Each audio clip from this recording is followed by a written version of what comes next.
আসসালামু আলাইকুম সবাইকে বিসিএস ফ্রন্টেসের পক্ষ থেকে আজকের প্রথম আলোতে স্বাগতম।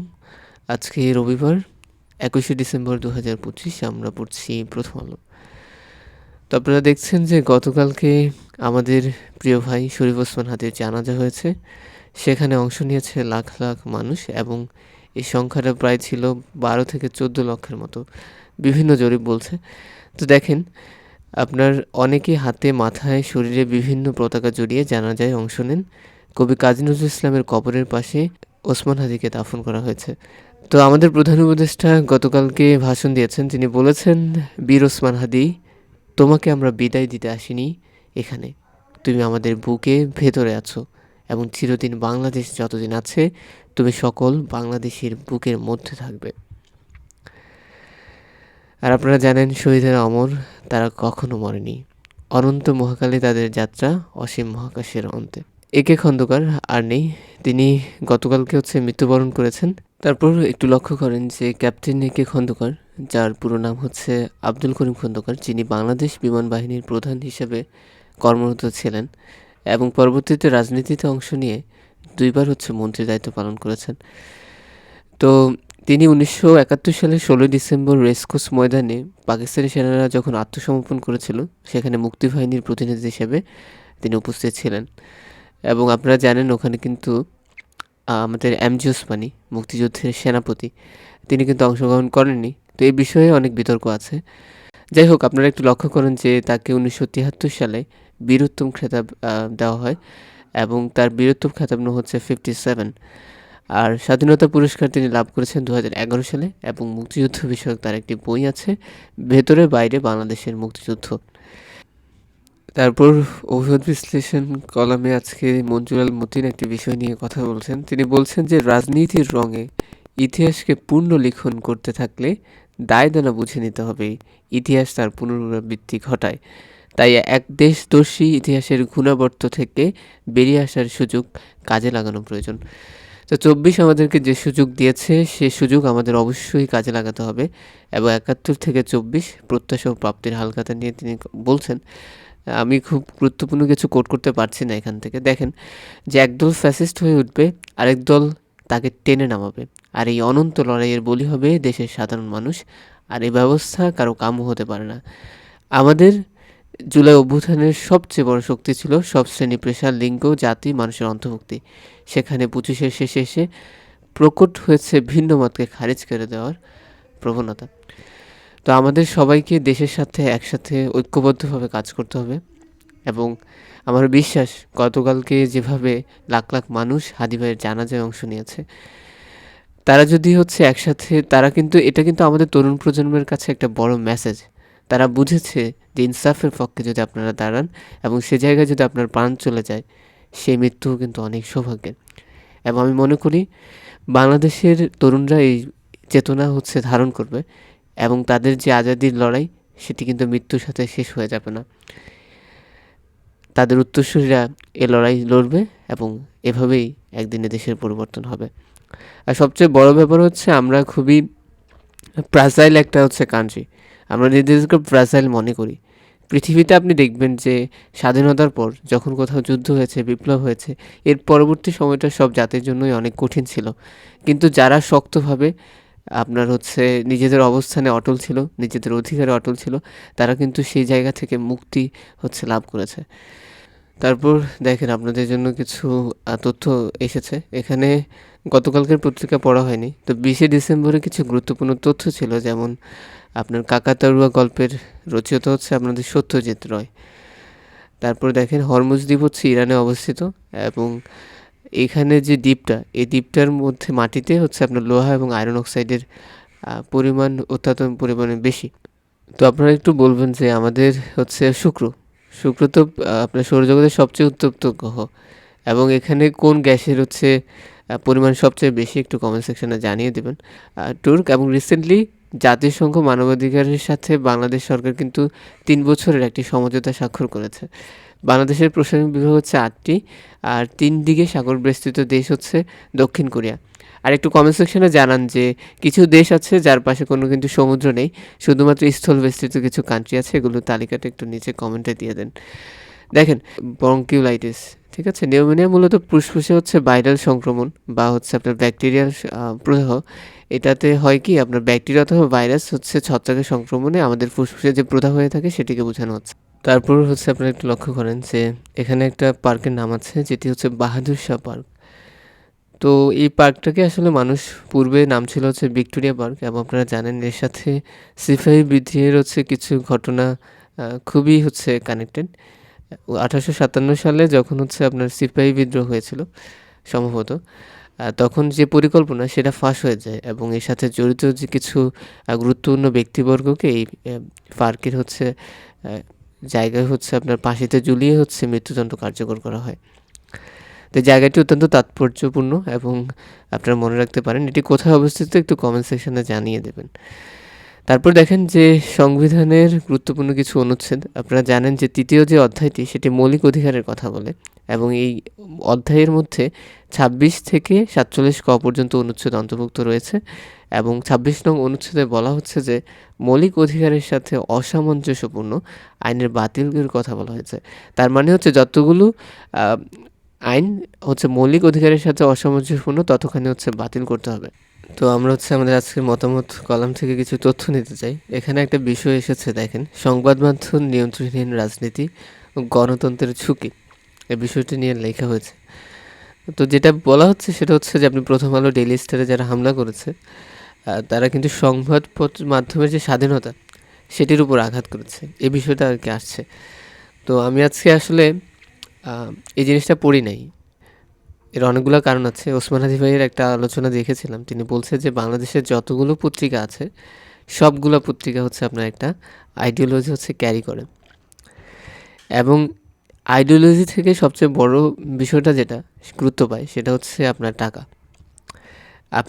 আমরা তো জাতি হিসেবে অনেক আমাদের কিছু অনেক সীমাবদ্ধতা আছে, তো আমাদের ক্ষেত্রে হচ্ছে টাকা পয়সা এগুলো অনেক ম্যাটার করে। কিন্তু আপনি দেখবেন বাইরের যে কান্ট্রিগুলো থাকে তারা আসলে টাকা পয়সা থেকে স্ট্রাকচারালি সোসাইটিকে কীভাবে এগিয়ে নিতে পারে সেই বিষয়গুলো নিয়ে খুব বেশি ভাবে।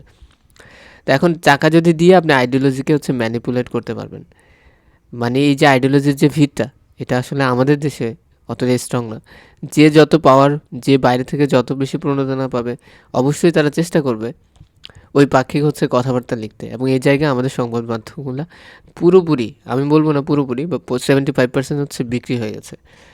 তো বাইরের কান্ট্রিতে আমি আসলে মাঝে মাঝে দেখি আপনার মার্কিন যুক্তরাষ্ট্র হচ্ছে প্রেস কনফারেন্স করে, আপনারা দেখেন সেখানে তাদের প্রশ্ন প্যাটার্নটা আর বাংলাদেশের সরকারের সাথে আপনি দেখেছেন তো, গত সরকারের সময় দেখেছেন এখনও সংবাদ মাধ্যমগুলো আসলে কতটুকু স্বাধীনভাবে প্রশ্ন করতে পারে এবং অথবা তাদের যে প্রশ্ন করার জায়গায় সে জায়গায় তারা কতটা পরিষ্কার, এই বিষয়গুলো তো আসলে আমাদের সামনে এখন স্পষ্ট।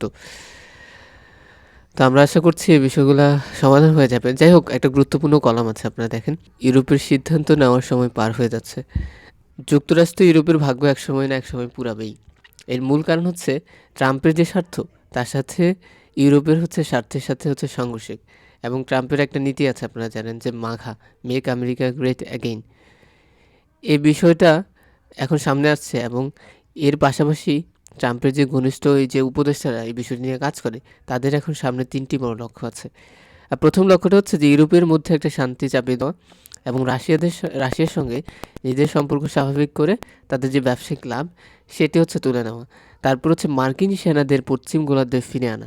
তো এর মূল কারণ হচ্ছে ট্রাম্প কিন্তু এখন বুঝতে পারছে যে আপনার কখন যুক্তরাষ্ট্র খুব ভালোভাবেই বুঝে যে কখন হচ্ছে নিজেদের একটু পিছিয়ে হাঁটতে হবে এবং এখন বর্তমানে যে অবস্থা রাশিয়া কিন্তু বিভিন্ন জায়গায় নিজেদের অবস্থা শক্তিশালী করছে, কূটনীতিতে তারা অনেক ভালো করছে, তাদের বিভিন্ন প্রযুক্তিগত সমৃদ্ধি দেখা যাচ্ছে যে তারা বিভিন্ন রকম নতুন নতুন প্রযুক্তি নিয়ে আসছে। আমেরিকাকে আবার নতুনভাবে প্রস্তুতি নিতে হবে যে কীভাবে রাশিয়া এবং চীনের মতো এরকম আধিপত্য তো মানে যারা উঠছে সম্ভাবনা শক্তির সাথে ফাইট দিতে হবে। তো এখন আমার মনে হচ্ছে যে আপনার মনেরা ডক্ট্রিনের মতো আর কি, ট্রাম্প আসলে আগে নিজেদের ভূখণ্ডে এবং নিজেদের আশেপাশে যে কান্ট্রিগুলো আছে যেমন কানাডা, এই জায়গাতে তাদের অবস্থান আগে খুব ভালোভাবে শক্ত করবে, দেন হচ্ছে তারা বাইরের যে দেশগুলো সেগুলোর সাথে আবার হচ্ছে সে বিষয়গুলো নিয়ে ভাববে। তার মানে না পুরোপুরি গুটিয়ে নেবে এরকম না বিষয়টা। যাই হোক দেখেন, তো ইউরোপের এখন এই কূটনীতিক বাস্তবতা হচ্ছে ইউরোপকে মেনে নিতে হবে এবং ইউরোপের প্রথম পদক্ষেপ হওয়া উচিত রাশিয়ার জব্দ করা সম্পদকে কাজে লাগানো। আর সবচেয়ে বড় ব্যাপার হচ্ছে আপনি ইউক্রেনকে দেখেছেন, ইউক্রেন এখন কতটা ফ্র্যাজাইল একটা আ সময় পার করছে। মানে তাদের নিজেদের কোনো হচ্ছে সিদ্ধান্ত নেওয়ার সেই সক্ষমতা কিন্তু তাদের নেই। এর মূল কারণ হচ্ছে ইউক্রেনের যে দুর্বল অবস্থান সেটি। তো এই জায়গায় আপনি যদি হচ্ছে ট্রাম্প কোনোভাবে যুক্তরাষ্ট্র কখনোই মানে এত বড় রিস্ক নেবে না। কারণ এই যে যুদ্ধে, এই যুদ্ধে ইউক্রেনের জয় হওয়ার সম্ভাবনা একদম শূন্য। তো আন্তর্জাতিক অংশে কিছু বিষয় এসেছে দেখেন। ইউক্রেনের ভূখণ্ড দখলে অনড় অবস্থানে পুতিন। আপনারা দেখেছেন যে আপনার এই যুদ্ধ এখনও শেষ হচ্ছে না এবং ইউক্রেনের মোট আয়তন হচ্ছে 6 লাখ বর্গ কিলোমিটারের বেশি এবং দেশটির প্রায় 20% ভূখণ্ড এখন হচ্ছে আপনার রাশিয়া দখলে রয়েছে। তো এই বিষয়টা মনে রাখবেন যে সবচেয়ে গুরুত্বপূর্ণ অঞ্চল যেটা বাণিজ্যিক অঞ্চল নামে পরিচিত সেটি হচ্ছে আপনার লুহানস্ক এবং হচ্ছে দোনেৎস্ক। এই দুই প্রদেশ নিয়ে গঠিত ডানবাস, যেটা ইউক্রেনের বাণিজ্যিক অঞ্চল হিসেবে পরিচিত। তো আপনারা একটু মনে রাখবেন ডানবাস অঞ্চল বলতে কোন অংশগুলোকে বোঝানো হচ্ছে এবং এটা খুবই গুরুত্বপূর্ণ। এই তো আরেকটা বিষয় দেখেন যে আপনার সৌদি আরব এখন হচ্ছে প্রযুক্তিগত দিকে ঝুঁকছে। যুক্তরাষ্ট্র এবং চীনের সঙ্গে ক্ষমতার নতুন সমীকরণে হচ্ছে সৌদি আরব। তো রিসেন্টলি আপনারা দেখেছেন যে যুক্তরাষ্ট্র হচ্ছে আপনার আম সৌদি আরবকে হচ্ছে F-35 যুদ্ধবিমান হচ্ছে দিচ্ছে এবং সেটা তারা ক্রয় করতে পারবে। আর চীনের থেকে পাচ্ছে হচ্ছে মাইক্রোচিপ এবং সৌদি আরব চেষ্টা করছে যে খনিজ তেলের উপর যে নির্ভর করে এসেছে সে জায়গা থেকে নিজেদের অবস্থান শিফট করতে, মানে একটু ডাইভার্সিটি আনতে। এখন তারা যে খাতটাতে গুরুত্ব দিচ্ছে সেটা হচ্ছে আপনার প্রযুক্তিগত হচ্ছে আপনার সমৃদ্ধি। এই জায়গা হচ্ছে এখন তারা হচ্ছে যুক্তরাষ্ট্র এবং চীনের বড় প্রতিদ্বন্দ্বী হয়ে উঠবে বলে মনে করে। তো আমরা হচ্ছে আমাদের আজকের অর্থ বাণিজ্য অংশে চলে এসেছি। আপনারা দেখছেন যে শীর্ষে সৌদি, পেছনে যুক্তরাজ্য এবং তৃতীয় অবস্থানে আছে সংযুক্ত আরব আমিরাত, ইউনাইটেড। তো এখন দেখেন আপনার 2025-26 অর্থ বছরের 1 জুলাই থেকে 30 নভেম্বর পর্যন্ত 5 মাসে যত টাকা রেমিটেন্স হিসেবে এসেছে সবচেয়ে বেশি এসেছে হচ্ছে আপনার সৌদি আরব। এরপর দেখেন দ্বিতীয় অবস্থানে আছে যুক্তরাজ্য, তারপর হচ্ছে সংযুক্ত আরব আমিরাত থেকে এবং যুক্তরাষ্ট্রের অবস্থান হচ্ছে প্রায় পঞ্চম। সেখান থেকে এসেছে $103। আর একটা ব্যাপার দেখেন যে দেশে আসলে কিছু প্রযুক্তিগত কৃষিক্ষেত্রে নতুন কিছু প্রযুক্তি আসছে। ড্রোনের মাধ্যমে সার যে ছিটিয়ে দেওয়ার সেটি খুবই হচ্ছে এখন পপুলার হচ্ছে, জনপ্রিয় হচ্ছে। আপনারা দেখেন এখানে অনেকগুলো তথ্য এসেছে। তো আমি একটা কথা একটু বলতে চাই, সেটা হচ্ছে প্রতীক নয় প্রার্থী থেকে ভোট দিন। এই কথাটা বলে গেছে হচ্ছে আমাদের ওসমান হাদি ভাই, আপনারা একটু অবশ্যই মনে রাখবেন। আর আমি জানি আমার ভিডিও যারা দেখে তারা ম্যাক্সিমাম হচ্ছে ভোটার। সো আপনারা জায়গা থেকে এমন মানুষকে ভোট দেওয়ার চেষ্টা করবেন আর যে মানুষটা হচ্ছে আপনার জন্য কাজ করবে, দেশের জন্য কাজ করবে। আর এতটুকু কনসিয়াসনেস তো হচ্ছে আমাদের অবশ্যই আছে। আর কেননা হচ্ছে আপনারা জানেন আপনি কাকে ভোট দিচ্ছেন এটি কিন্তু কেউই দেখছে না। তো দিন শেষে এই জায়গাতে অন্তত হচ্ছে একটু সৎ থাকার চেষ্টা করবেন। দেখেন এক নজরে সংবিধানের অনুচ্ছেদ নং হচ্ছে 23, এখানে মূলত বলা হচ্ছে যে রাষ্ট্র জনগণের সাংস্কৃতিক ঐতিহ্য এবং উত্তরাধিকার রক্ষণের ব্যবস্থা করবে। তার দেশের কথা হচ্ছে উপজাতি, ক্ষুদ্র জাতিসত্তা এবং নৃগোষ্ঠী সম্পর্কে বলা হচ্ছে যে তাদের যে আঞ্চলিক সংস্কৃতি, ঐতিহ্য সংরক্ষণ, উন্নয়নের বিকাশের ব্যবস্থা হচ্ছে রাষ্ট্র করবে। সুদানের যে RSF আছে, তো তারা কি করেছে আমাদের শান্তিরক্ষা যে ঘাঁটি সেখানে হচ্ছে হামলা করেছে এবং সে হামলার ফলে হচ্ছে আমাদের 6 জন শান্তিরক্ষী নিহত হয়েছেন। গতকালকে তাদের লাশ হচ্ছে ঢাকাতে এসে পৌঁছেছিল। গতকালকে 11টা 5 মিনিটে মরদেহ বহনকারী উড়োজাহাজটি ঢাকার হজরত শাহজালাল আন্তর্জাতিক বিমানবন্দরে অবতরণ করে। তো এখানে কিছু তথ্য আছে, এই জিনিসগুলো আপনারা মনে রাখতে পারেন। আজকে তাদের হচ্ছে দাফন হবে এবং আপনাদের জন্য একটা প্রশ্ন রেখেছি, মহান বিজয় দিবস উপলক্ষে প্যারাশুটিং প্রদর্শনীতে অংশগ্রহণী দলটির নাম কি? একটু কমেন্ট সেকশনে অবশ্যই জানিয়ে দেবেন। তো এই ছিল আজকের প্রথম আলো। কথা ছিল একটি পতাকা পেলে আমাদের সব দুঃখ জমা দেব যৌথ খামারে। বলেছিলেন হেলাল হাফিজ। পতাকা পেয়েছি ঠিকই, আমাদের দুঃখ কিন্তু শেষ হয়নি। আজাদির লড়াই চলবে। সবাই ভালো থাকবেন, সুস্থ থাকবেন। আসসালামু আলাইকুম।